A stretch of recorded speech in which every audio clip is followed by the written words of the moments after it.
Para todas as mazelas do mundo, Deus dá uma solução. Mas é preciso colocar Deus em primeiro lugar no coração, para que Ele sempre nos guie e também nos dê orientação. Este é o capítulo 9 de Isaías. Aqui é Bíblia em Poesia, eu sou Cineuza Dávila, filha do Senhor, comprada pelo sangue e também usada para trazer essa boa nova para você em forma de poesia. Contudo, para os que estavam aflitos, mais escuridão não haverá. No passado Ele humilhou a terra de Zebulon e de Naftali, mas no futuro Ele honrará a Galileia dos gentios, junto ao Jordão, o caminho do mar. O povo que caminhava em trevas viu uma grande luz. Sobre os que viviam na sombra da morte, raiou sobre eles um grande facho de luz. Fizeste crescer a nação, aumentaste a sua alegria. Eles se alegram diante de ti, regozijam na sua colheita, que demonstra muita alegria. Todos que exultam e que ficam bem animados quando dividem os seus bens que lá na batalha são tomados, pois tu destruíste o jugo, aquele jugo que os assolava, a canga que sobre os seus ombros carregado estava, e a vara do seu opressor, como no dia da derrota lá de Midian, quando o Senhor os castigava.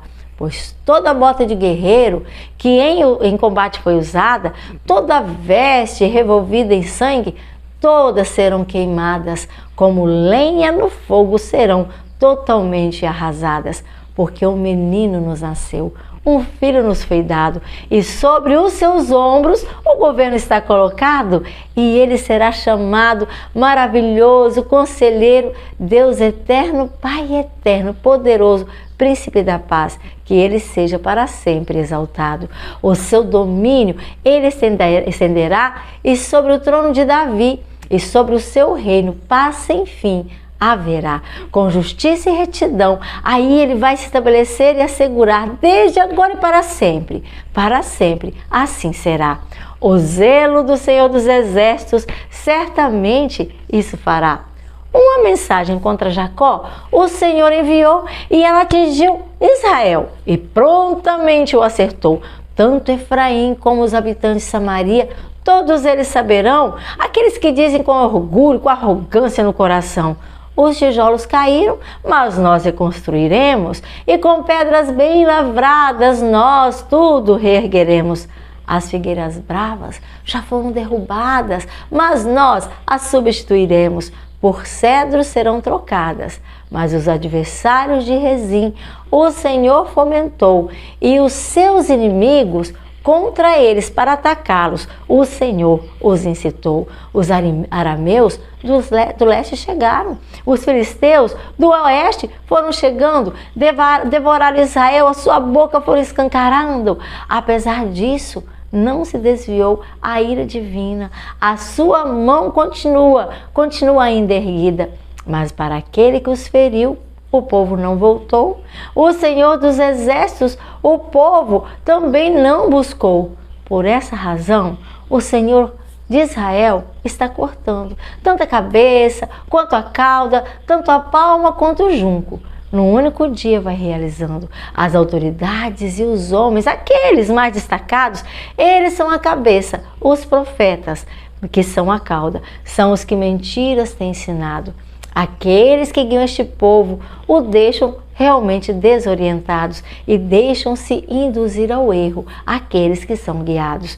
Por isso o Senhor nos jovens, motivo de alegria, já não terá. Piedade dos jovens, das viúvas, ele também não terá. Pois todos são hipócritas, todos são pervertidos, todos falam loucuras. E apesar de tudo isso, a ira dele não se desviou, a sua mão continua erguida, porque a impiedade como fogo consome as roseiras bravas e os espinheiros, põe em chamas os matagais da floresta, fazendo nuvens de fumaceiro.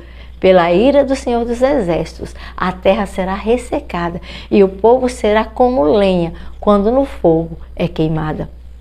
E ninguém poupará, nem mesmo o seu irmão. À direita devorarão, mas com fome ainda estarão. À esquerda comerão, mas satisfeitos não ficarão. Cada um comerá a carne do seu próprio irmão. Manassés contra Efraim, Efraim contra Manassés. Estarão juntos, todos eles se voltarão contra Judá. E apesar disso tudo, a ira divina não desviou, ainda continuou erguida a mão justa do Senhor. Queridos, que capítulo triste. Rejeitar o Filho de Deus, rejeitar a salvação que Deus oferece, é sinônimo de ruína. Se você estudar a história do povo, você vai ver que essa profecia se cumpriu. Lá quando Jerusalém foi cercada, as pessoas não aceitaram o Messias. 70 anos depois de Jesus, né, da nossa era, Jerusalém foi cercada. Quantas atrocidades aconteceram ali. Flávio Joséfo, que foi um historiador que viveu naquela época, ele diz que das escadas jorrava sangue como um rio. Tantas pessoas destruídas, mães comendo filhos para sobreviverem. E se você e eu não atentarmos para as profecias do tempo do fim, nós podemos passar por situação semelhante. A graça de Deus está escancarada para nós. A profecia para os últimos dias diz que se nós formos perseguidos, o pão e a água será dado para nós, mas precisamos de fé, precisamos de prática e precisamos de relacionamento com Deus. Eu desejo que você tire tempo para meditar sobre Deus, meditar sobre este livro, meditar sobre a sua vida e fazer ajustes, porque você um dia terá que olhar Jesus face a face, como eu também terei que fazê-lo. Que a graça do Senhor nos alcance e sejamos transformados e reavivados pela palavra do Senhor.